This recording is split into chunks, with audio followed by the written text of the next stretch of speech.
નમસ્કાર મિત્રો, વિડીયોમાં તમારું સ્વાગત છે। તો મિત્રો, મતદાનની તારીખ 7 તારીખે આજે આવી રહી છે અને આજે મતદાન થઈ રહ્યું છે ત્યારે બનાસકાંઠામાં પણ મતદાન થઈ રહ્યું છે ત્યારે અનેક તાલુકે, અનેક ગામડે અને અનેક વિસ્તારમાં જ્ઞાનીબેન ઠાકોર અલગ અલગ જગ્યાએ મતદાન કેવું ચાલી રહ્યું છે તેને જોવા માટે જઈ રહ્યા હતા ત્યારે જેમાં ચૌધરી સમાજના યુવાનો અને એક યુવક નકલી પોલીસ બની અને જ્ઞાનીબેનના વિરુદ્ધ અને ભાજપમાં વોટિંગ કરાવી રહ્યું છે એવું જાણવા મળ્યું છે। એવો એક વિડીયો વાયરલ થયો છે।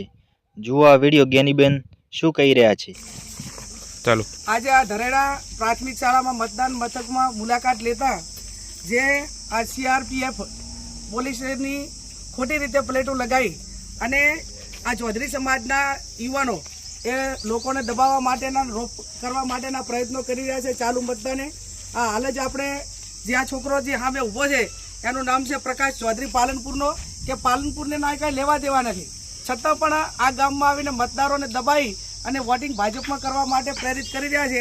એટલે જિલ્લા પોલીસ વડાને, ચૂંટણી પંચને મારી વિનંતી છે કે એમના અમે એફઆઈઆર કરીને કાયદેસરની કાર્યવાહી કરે।